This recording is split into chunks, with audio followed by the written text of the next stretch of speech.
We have been handed a huge transfer boost as our target is ready to make a move. We will discuss this in today's video whilst going over all the latest Celtic news from the last 24 hours. But first, make sure you like this video and subscribe to the channel for more Celtic content.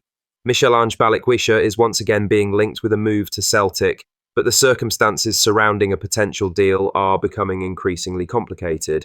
The Royal Antwerp winger had previously been identified as a possible summer addition for Brendan Rodgers, with the Belgian club reportedly softening their stance on the 24-year-old's price tag. Earlier reports suggested Antwerp might be willing to lower their asking price to around £4.6 million, partly due to financial pressures.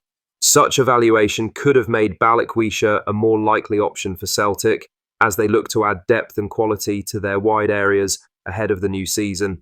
However, the message coming out of Antwerp is starting to shift. Club CEO Sven Jax recently made it clear there would be no fire sale as the Belgian side look to steady their finances without dismantling their squad. Now, new head coach Stef Wills has backed that line, indicating he believes Balikwisha can still play a key role for the club. His comments suggest that despite earlier hints of a possible exit, Antwerp may look to keep hold of the winger after all. He mentioned this: "Of course I want to keep him. I also think that it can work." Balikwisha has long been regarded as a talented winger in the Belgian Pro League with pace, technical ability and a knack for unlocking defences. His profile has drawn attention across Europe, and Celtic's interest has been reported for some time.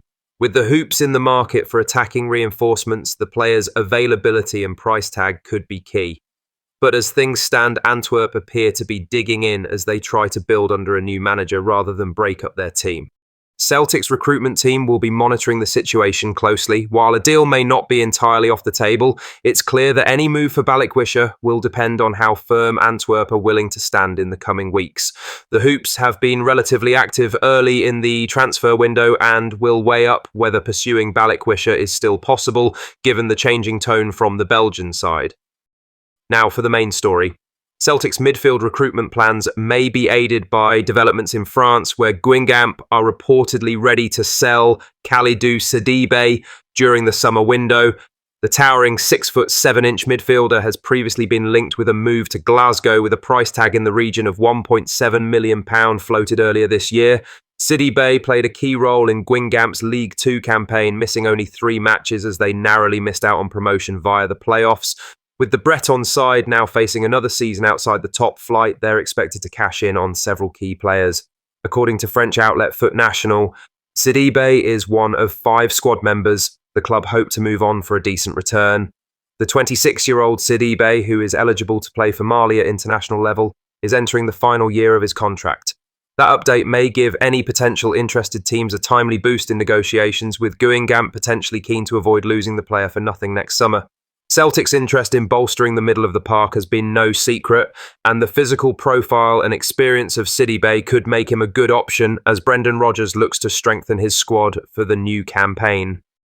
In other news, Celtic supporters will have the chance to bid a final farewell to Lisbon Lion John Clark this Friday, as the club icon is laid to rest at the age of 84. The former defender, who was a cornerstone of Jock Stein's all-conquering side of 1967, will make one last journey past Celtic Park when his funeral cortege travels down the Celtic Way at approximately 1:15 p.m.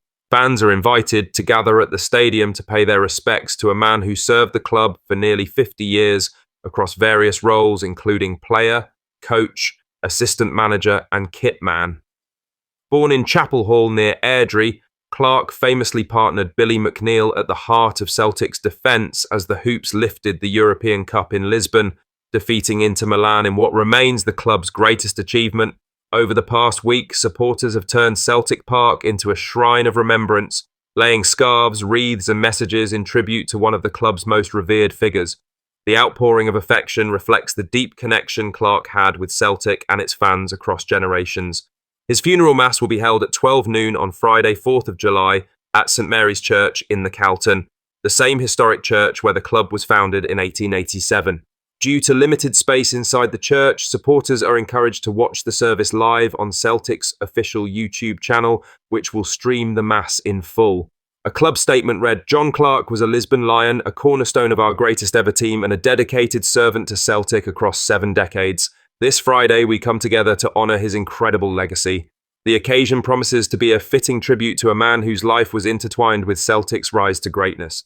From European glory in Lisbon to his quiet dedication behind the scenes in later years, John Clarke's legacy will live on through the stories, songs and memories shared by those who watched him play and knew him off the pitch. As Celtic prepares to say goodbye to another of its immortals, the call has gone out to supporters. Gather at Paradise this Friday and help give John Clarke the send-off he so richly deserves. In other news, Celtic are reportedly considering a move for Kawasaki Frontale striker Shin Yamada. Despite the 25-year-old enduring a significant dip in form during the 2025 J1 League season. Yamada, who netted 19 goals in the 2024 campaign, has struggled to replicate that success this year. His last league goal came on March 29th, and he has since played in 13 league matches without finding the net. In Kawasaki's recent 1-0 defeat to Tokyo Verdy, Yamada was dropped to the bench and introduced at half-time, but failed to make an impact. Despite his current goal drought, Celtic remain interested in the forward, with reports suggesting a potential transfer fee of around £1.5 million. Yamada's contract with Kawasaki Frontale runs until January 2027, but the club may be open to negotiations given his recent form and the player's desire for a new challenge. Celtic's interest in Yamada fits with their strategy of recruiting talent from the J-League, following successful signings like Kyogo, Rio Hatate and Daizen Maeda. However, Yamada's recent performances raise questions about his readiness to make an immediate impact at the Hoops. As the transfer window progresses, it remains to be seen whether Celtic will proceed with their pursuit of Yamada or explore alternative options to bolster their attacking lineup. Lastly, Alistair Johnston's return to international duty ended in disappointment as Canada were knocked out of the Gold Cup by Guatemala on penalties after a 1-1 draw in normal time. Alistair Johnston's return to international duty ended in disappointment as Canada were knocked out of the Gold Cup by Guatemala on penalties after a 1-1 draw in normal time. The Celtic defender, who rushed back from a back injury to feature in the tournament, was at the heart of the action but looked far from his usual self. Canada had taken the lead through a Jonathan David penalty in the first half, but were reduced to 10 men before the break, putting added pressure on the backline. Johnston, deployed in his usual right-back role, was caught high up the pitch for Guatemala's equaliser midway through the second half. With space left behind him, Oscar Santis delivered a pinpoint cross that was met by Rubio Rubin, who made no mistake with the header. It was the sort of mistake that a fully fit Johnston typically avoids, but the signs of a lack of full fitness were clear throughout the match. This wasn't an isolated moment either. In his earlier outing against Curaçao, Johnston came off the bench and was involved in the defensive error that led to a late equaliser. His performances throughout the tournament showed a player still short of full sharpness following a disrupted pre-season.